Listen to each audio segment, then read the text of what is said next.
Tuhan firman-Mu ajaib, kekal meski gunung menghilang. Tiada huruf yang gagal, tak terpatahkan siasat. Hidup seperti-Mu ya Allah, lebih dari emas. Aku bersaksi kitab-Mu, kitab yang suci. Terdengarkan firman-Mu, hibur hati yang luka. Terangilah langkahku kemanapun ku pergi. Biarkanlah firman-Mu berkuasa atasku. Ubahkanku, bebaskanku, ku mau menyenangkan-Mu. Aku mau menyenangkan-Mu. Salam jumpa pemirsa terkasih, saya menyambut Anda sekalian dimanapun Anda berada dalam episode terbaru program studi harian kita semua, Kitab Suci. Kita masih mempelajari kitab-kitab dalam Perjanjian Lama.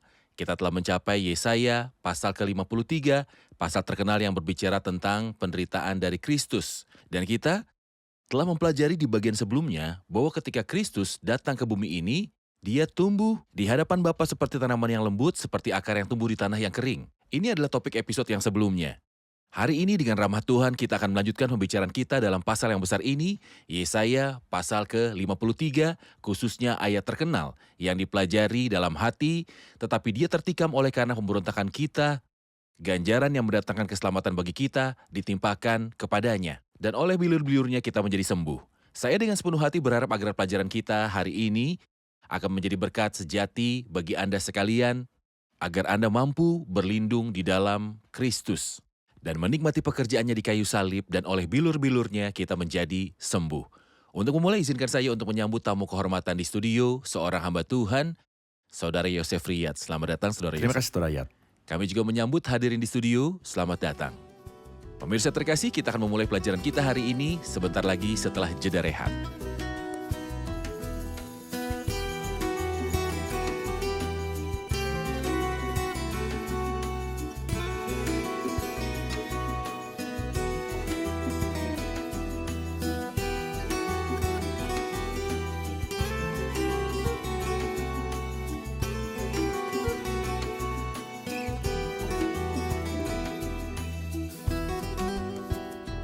Selamat datang, Saudara Yosef. Terima kasih. Kita masih mempelajari Yesaya pasal 53. Benar. Kami mengunggah pertanyaan di halaman Facebook kami, yaitu di mana kita melihat Kristus dalam kitab Yesaya? Faktanya, banyak orang bereaksi dan membalas kami, tetapi saya telah memilih beberapa komentar. Ya. Sebagian besar komentar mengatakan, di mana kita tidak menemukan Kristus dalam kitab Yesaya? Benar. Dan di Jawaban mana yang kita bagus. tidak menemukan Kristus dalam Perjanjian Lama? Tepat. Kesaksian Yesus adalah roh nubuat. Benar. Rania Zanif berkata dia digiring seperti anak domba ke pembantaian. Magda Georgie berkata, oleh karena itu Tuhan sendiri yang akan memberimu sebuah tanda. Lihatlah, anak darah itu akan mengandung dan melahirkan seorang anak laki-laki dan akan menamakan dia Immanuel. Pendeta Nashat Berzi berkata, saya sedang mempelajari buku ini sekarang, dan sebenarnya Tuhan Yesus ada dalam setiap pasal di dalam buku ini. Setki Fayez mengatakan dia digiring seperti anak domba ke pembantaian, dan seperti domba yang diam di hadapan orang yang mencukur bulunya, maka dia tidak membuka mulutnya. Dan seterusnya. Banyak komentar yang mengatakan bahwa Kristus ada di dalam hal ini, di dalam kitab Yesaya. Ya. Kitab Yesaya khususnya pasal ke-53. Benar. Hal ini sesuai dengan apa yang Alkitab katakan tentang Filipus, dan dimulai dari kitab suci ini, kitab Yesaya, dia memberikan Yesus kepadanya, kepada sida-sida dari Ethiopia. Benar. Kembali ke Yesaya 53, dan mari kita mulai dari ayat 7. Anda telah membagi pasal ini menjadi 3 serangkai. Ya. Ayat yang ke-7, 8, dan 9 mengatakan, dia dianiaya tetapi dia membiarkan diri ditindas dan tidak membuka mulutnya. Seperti anak domba yang dibawa ke pembantaian, seperti induk domba yang keluh di depan orang-orang yang menggunting bulunya, ia tidak membuka mulutnya. Sesudah penahanan dan penghukuman ia terambil, dan tentang nasibnya siapakah yang memikirkannya? Sungguh ia terputus dari negeri orang-orang hidup, dan karena pemberontakan umatku, ia kena tulah. Orang menempatkan kuburnya di antara orang-orang fasik, dan dalam hatinya ia ada di antara penjahat-penjahat. Sekalipun ia tidak berbuat kekerasan dan tipu daya tidak ada dalam mulutnya. Mulai dari ayat yang ke-7, dia dianiaya tetapi dia membiarkan diri ditindas dan tidak membuka mulutnya seperti anak domba yang dibawa ke pembantaian. Apakah ini merujuk kepada anak domba pertama dalam Alkitab tentang anak domba dan penggantinya? Beberapa orang menganggap bahwa Alkitab adalah kisah anak domba. Dan pertama kali membaca tentang domba ada di Kejadian pasal 4. Namun kita membaca anak domba secara harfiah untuk pertama kalinya dalam Kejadian 22 ayat 7. Ketika Ishak bertanya kepada ayahnya di mana anak domba untuk korban bakaran. Dan tentu saja pada saat itu yang ada di pikiran Abraham adalah Ishak anaknya yang akan disembelih. Ketika dia sampai tanah Moria, Tuhan mempunyai belas kasihan tentang Abraham dan Ishak dan seolah Tuhan sedang berkata pada Abraham, apa untungnya menyembelih anakmu? Itu tidak akan menguntungkan siapapun. Tetapi jika waktunya sudah genap, aku akan mengutus anakku dan aku akan menyembelih dia agar dia dapat menebus semua manusia. Ishak tidak akan menebus siapapun karena dia perlu ditebus. Dan gagasan tentang tebusan ditemukan dalam kisah Abraham. Banyak yang melewatkan tujuan dari cerita Abraham. Mereka menganggapnya altruisme, pengorbanan, cinta, dan iman. Dan saya tidak keberatan dengan hal itu, tapi ini bukanlah yang asli atau arti utamanya. Apa arti utamanya? Ini adalah Ishak yang seharusnya mati, namun Ishak tidak akan mati. Tuhan telah mengampuni dia. Mengapa Abraham tidak membawanya pulang? Penggantinya harus datang. Penggantinya harus datang. Itu sebabnya Tuhan menunjukkan seekor domba jantan yang disembelihnya dan dipersembahkannya menggantikan Ishak anaknya. Di manakah kita menemukan substitusi dalam ayat-ayat ini? Dalam ayat 4 sampai dengan 6, dari ayat 7 kita melihat penderitaan Kristus yang dilakukan oleh tangan manusia.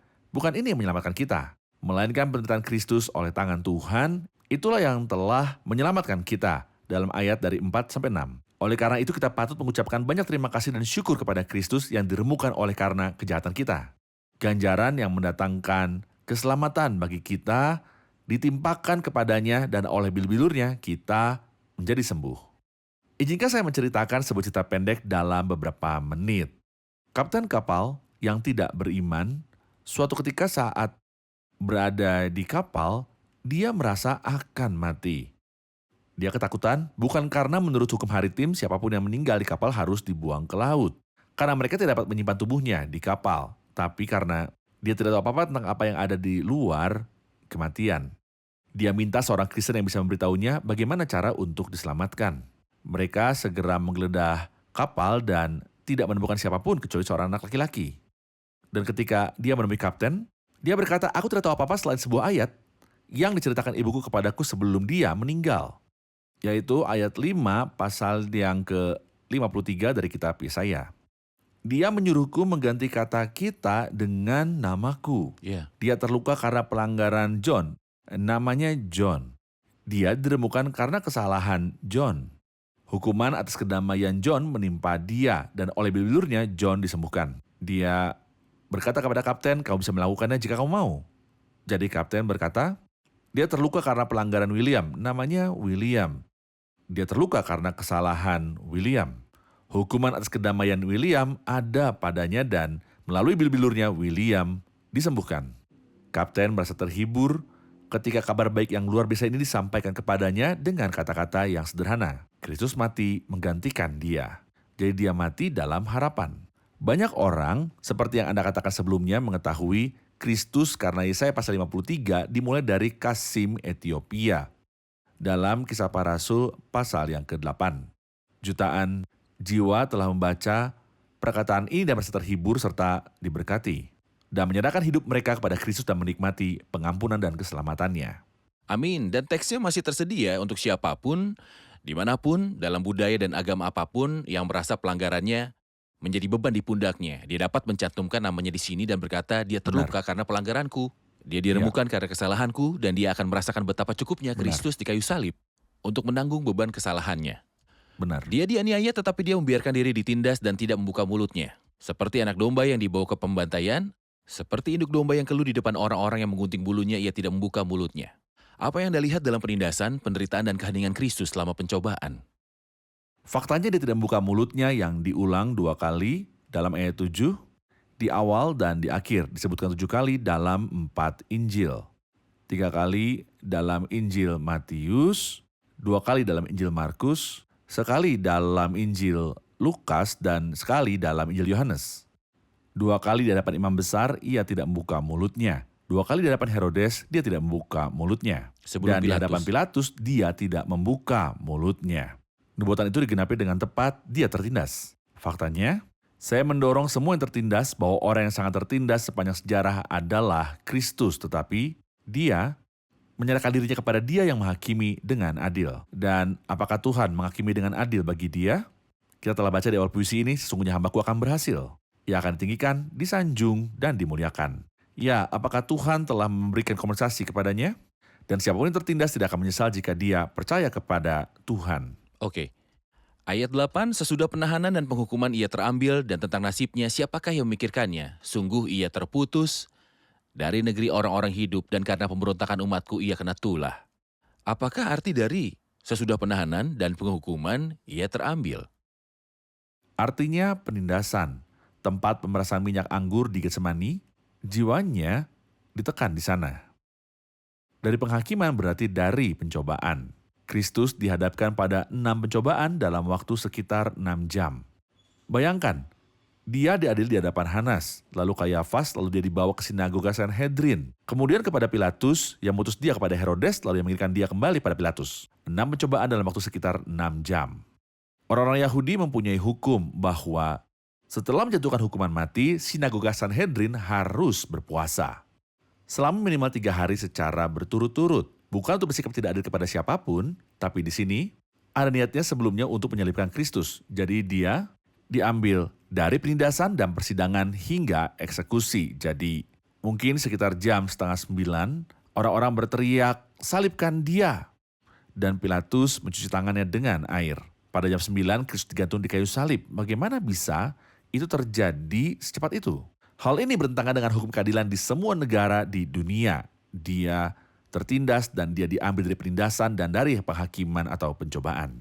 Dan tentang nasibnya, siapakah yang memikirkannya? Sungguh, ia terputus dari negeri orang-orang hidup dan karena pemberontakan umatku, ia kena tulah. Kristus telah terputus. Dan ayat 9 berkata, sesudah ke-62 kali 7 masa itu akan disingkirkan seorang yang telah Mesias akan diurapi, disingkirkan. padahal tidak ada salahnya apa-apa. Dia terputus. Tapi syukurlah, kematian dan penguburan bukanlah akhir segalanya, tapi kebangkitan adalah akhir dari kisah indah ini. Oke, kita akan menyaksikan laporan dan kembali untuk menjawab pertanyaan hadirin. Ada alasan khusus mengapa orang tidak percaya kepada Injil. Orang cenderung berpikir bahwa Tuhan sedang duduk di suatu tempat di surga di atas tahta yang maha tinggi. Orang dahulu berbicara tentang dewa yang tempatnya tidak bersama dengan manusia. Orang-orang Yunani biasa menempatkan berhala mereka di Gunung Olympus dan orang-orang Romawi menggambarkan dewa mereka, Jupiter, melemparkan petir dari awan. Jadi, gagasan tentang Tuhan yang turun ke bumi, hidup di antara manusia, merasakan penderitaan dan kematian di kayu salib adalah gagasan yang aneh dan tercela di semua agama. Ini adalah sesuatu yang sulit dipahami oleh seseorang. Juga, gagasan bahwa Tuhan terkena rasa sakit dan penderitaan adalah ide yang bertentangan dengan pemikiran manusia. Dia mengatakan di sini dalam simbol itu seperti anak domba yang dibawa ke pembantaian dan semua pengorbanan yang dipersembahkan dalam perjanjian lama semua sedang dibantai. Namun Tuhan Yesus tidak disembelih. Mengapa metode kematiannya berbeda biasanya dalam hal pengorbanan daripada yang lain? Mengapa dia tidak disembelih secara harfiah dengan pemenggalan kepala seperti yang dilakukan pada pengorbanan di masa lalu? Ketika dia berkata di sini seperti anak domba yang dibawa ke pembantaian, dia tidak mengatakan secara harfiah bahwa dia akan disembelih. Tapi kita bisa melihat di dalamnya ada gambar seperti yang dikatakan di Wahyu 5, anak domba yang disembelih itu layak untuk menerima kuasa. Namun pernyataannya, tetap mengapa dia tidak dibantai?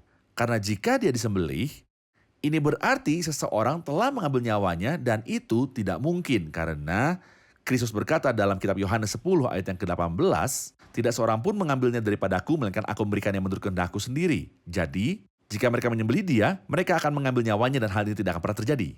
Mereka menggantung dia di kayu salib dan setelah Yesus menyelesaikan pekerjaannya, dia berseru dengan suara yang nyaring dan menyerahkan rohnya. Tidak ada yang mengambil nyawanya dari dia, dialah yang menyerahkannya. Jadi, apa yang kita lihat di sini adalah sebuah simbol. Tentu saja anak domba itu sedang disembelih. Ia tidak akan disembelih, pengorbanan sedang disembelih. Namun kurban yang disembelih melambangkan gambaran Kristus yang disembelih untuk kita. Dalam 1 Korintus 5 ayat 7-8 dikatakan, Sebab anak domba Paskah kita juga telah disembelih, yaitu Kristus. Karena itu marilah kita berpesta. Tentu saja penyembelihan mengakibatkan terpisahnya darah dan daging. Tepat.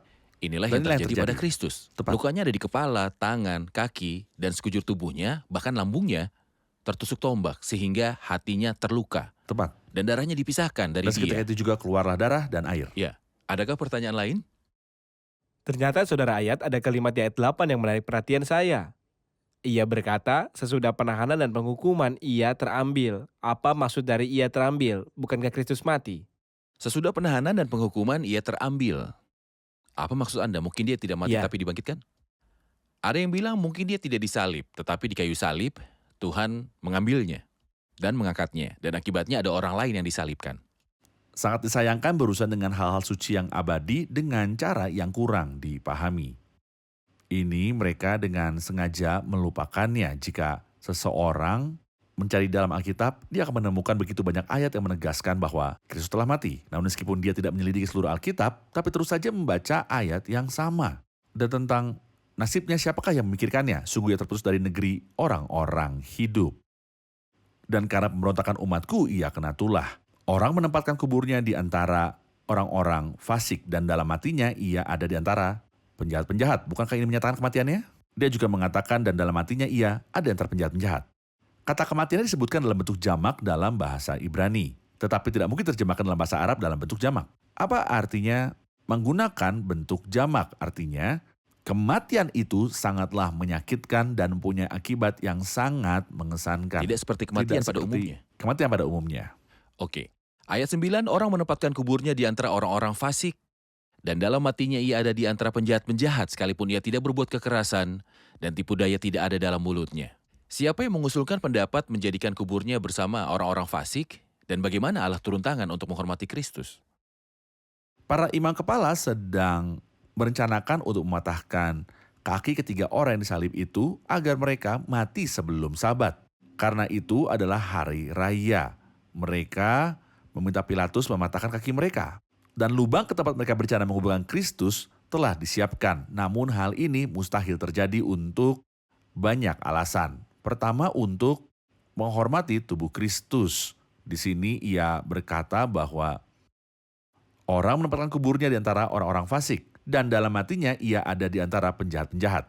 Mengapa? Sekalipun ia tidak berbuat kekerasan dan tipu tidak ada di dalam mulutnya. Salah satu hamba Tuhan yang luar biasa berkomentar, sejak awal sejarah dalam Kejadian pasal 6 sampai Wahyu pasal 22 akhir dari Alkitab, ketidakadilan dan kekerasan selalu berjalan beriringan dan Kristus tidak melakukan kekerasan. Jadi mustahil dia melihat kerusakan. Jadi meskipun mereka sudah merencanakannya untuk menguburkannya bersama orang-orang fasik, tetapi dan dalam matinya ia di antara penjahat-penjahat.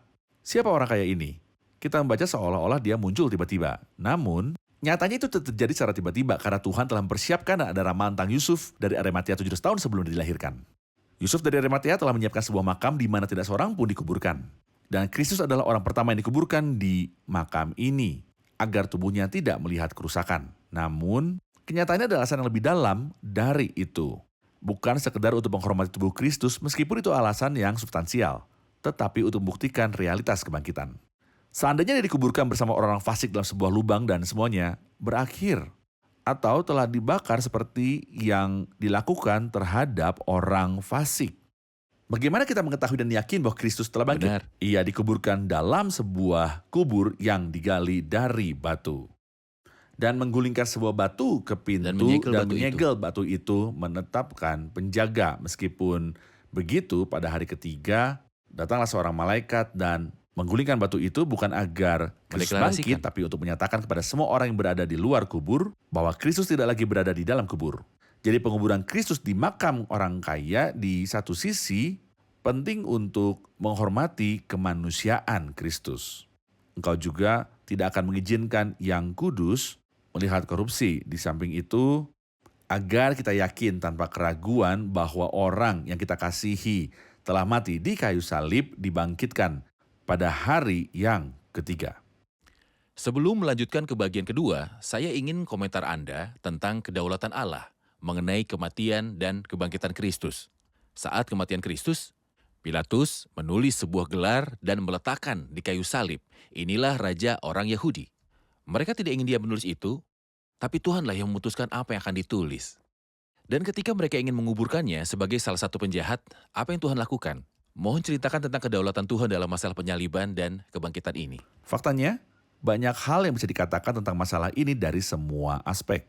Tapi saya akan menghormati bagian dari yang Anda sebutkan. Meskipun Pilatus lemah terhadap mereka dalam segala hal, tetapi ketika dia menulis Injil dan mereka keberatan, dia bersikeras untuk melakukannya.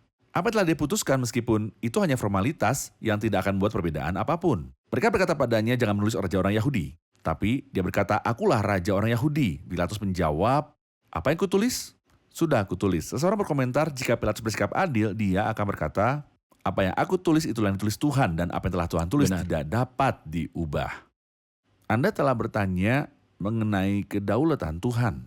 Misalnya saja di atas permintaan imam-imam kepala, Pilatus memerintahkan agar kaki orang-orang yang disalib itu dipatahkan. Jadi, mereka mematahkan kaki perampok pertama dan perampok kedua. Faktanya, dengan mematahkan kaki mereka, mereka menggenapi apa yang Kristus katakan beberapa waktu yang lalu. Dia berkata kepada perampok itu, aku berkata kepadamu, sungguhnya hari ini juga engkau akan bersama-sama dengan aku di dalam Firdaus. Kristus menyerahkan rohnya karena dia mempunyai wewenang untuk menyerahkannya. Tapi perampok itu bisa saja tinggal selama 3 atau 4 hari sebelum dia meninggal seperti biasa dengan orang yang disalibkan. Tapi Kristus berkata, engkau akan bersama-sama dengan aku di dalam Firdaus. Maka ketika mereka mematahkan kaki perampok pertama dan perampok kedua, mereka menggenapi apa yang Kristus katakan. Namun mereka tidak mematahkan kaki Kristus. Mengapa? Karena mereka melihat bahwa dia sudah mati. Namun hal ini tidaklah benar. Yang benar adalah bahwa ada di kitab suci yang mengatakan tidak satupun dari tulang-tulangnya akan dipatahkan. Apakah prajurit itu menggenapi kitab suci? Dia bahkan tidak mengerti kitab suci. Ini adalah kedaulatan Tuhan. Hal berikutnya, Pilatus tidak memerintahkan penusukan Kristus. Tetapi salah satu prajurit menusuk lambungnya dengan tombak untuk memastikan dia sudah mati dan segera keluar darah dan air. Mengapa? Mungkin karena marah dan atau karena alasan apapun. Bukan karena itu. Tapi karena ada mereka akan memandang kepada dia. Ayat lain dalam kitab suci yang mengatakan mereka akan memandang kepada dia yang telah mereka tikam. Apakah dia bersedia menggenapi kitab suci? Tidak, itu adalah kedaulatan Tuhan. Kedaulatan Tuhan telah mengendalikan segalanya. Saat kematian Kristus, metode kematian Kristus, dan setiap detail kecil dan juga besar. Rasul Petrus berkata, dia yang diserahkan Allah menurut maksud dan rencananya. Dia juga berkata untuk melaksanakan segala sesuatu yang telah engkau tentukan dari semula oleh kuasa dan kehendakmu. Artinya mereka adalah boneka yang melaksanakan rencana besar Tuhan. Dan rencana ini sangat menyakitkan bagi Tuhan kita. Berkat dia menanggung penderitaan karena dia mengasihi kita. Tentu masih ada ayat lain yang perlu kita bahas, namun kita akan tunda ke episode yang berikutnya. Namun, saya butuh komentar Anda tentang, sekalipun ia tidak berbuat kekerasan dan tipu daya, tidak ada dalam mulutnya. Bagaimana perbuatan luarnya dan motif internal dari Kristus? Kita perlu lebih fokus pada apa yang dia katakan dan tipu daya tidak ada di dalam mulutnya.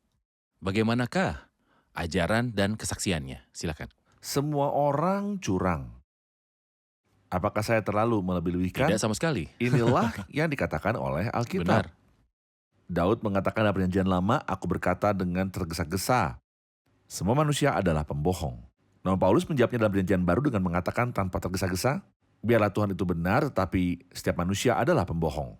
Ada orang yang kebohongannya terang-terangan dan itu mungkin lebih baik dari mereka yang hidupnya tidak lurus-lurus saja. Dan inilah yang disebut di sini penipuan, yang disebutkan juga dalam 1 Petrus pasalnya yang kedua. Manusia memiliki tipu daya, tetapi Kristus mengajari kita dengan berkata, jika ya, hendaklah kamu katakan ya, jika tidak, hendaklah kamu katakan tidak. Artinya ketika Anda mengatakan ya, yang Anda maksud adalah ya. Dan ketika Anda berkata tidak, yang Anda maksud adalah tidak. Apa yang lebih daripada itu berasal dari si jahat. Dia luar biasa dalam kata-katanya. Ketika mereka bertanya kepadanya, siapakah engkau? Dia berkata pada mereka, apa gunanya lagi aku berbicara dengan kamu? Dia tak pernah mengatakan apapun sementara dia adalah sesuatu yang lain. Apa yang telah dia katakan, itulah dia sebenarnya. Semoga Tuhan menolong kita untuk belajar. Manusia memiliki berbagai jenis kebohongan. Namun di Wahyu 21 dia berkata, semua pendusta akan mendapatkan bagian mereka di dalam lautan yang menyala-nyala oleh api dan belerang. Semoga Tuhan menjauhkan kita dari kebohongan dan penipuan. Alkitab mengatakan tentang beberapa orang mereka tidak menerima kasih akan kebenaran. Dan karena alasan inilah Tuhan akan mengirimkan kepada mereka khayalan yang kuat.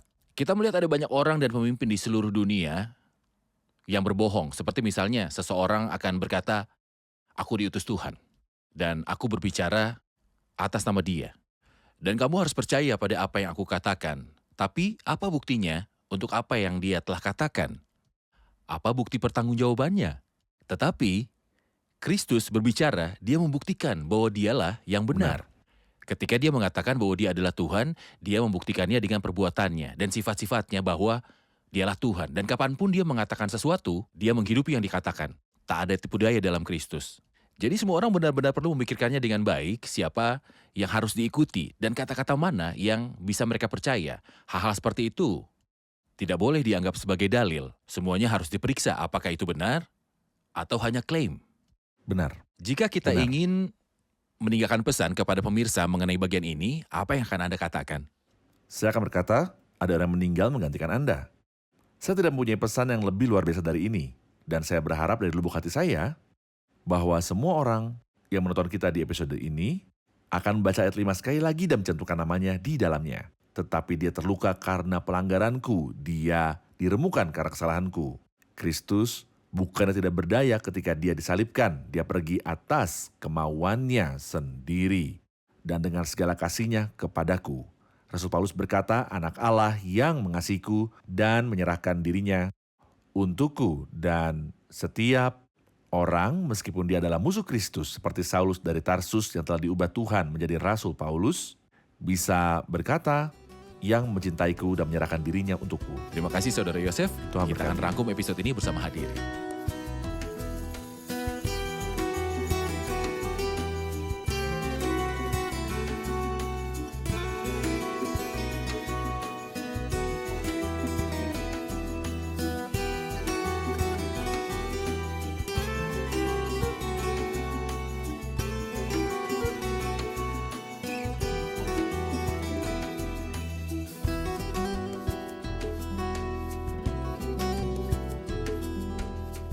Faktanya Yesaya 53 tidak membahas sesuatu yang memuaskan pikiran sebanyak memuaskan hati. Tentu itu memuaskan pikiran, tapi hati kita meleleh di dalam diri kita ketika kita membaca tentang Kristus di Yesaya 53. Ayat 8 berkata tentang dia sesudah penindasan dan penghakiman, ia terambil. Apakah arti dari kata-kata ini, penindasan dan penghakiman? Penindasan berarti pemerasan minyak anggur. Dan penghakiman berarti 6 pencobaan yang telah dilalui oleh Kristus. Kata diambil artinya dibawa ke kayu salib. Kata-kata berikutnya membenarkan perkataan ini dan tentang nasibnya siapakah yang memikirkannya. Sungguh ia terputus dari negeri orang-orang hidup dan ada kata-kata yang sangat jelas mengenai kematiannya dan dalam matinya ia ada di antara penjahat-penjahat. Jadi dia dibawa dari 6 cobaan itu langsung ke kayu salib. Secara langsung. Seharusnya ada jangka waktu tertentu setelah menjatuhkan hukuman mati di mana Dewan Sanhedrin seharusnya berkumpul dan berdoa jangan sampai hukumannya tidak adil. Tapi Kristus langsung dibawa ke kayu salib. Betul. Benar. Terima kasih, Tuhan memberkati. Terima kasih Saudara Yosef. Tuhan berkati.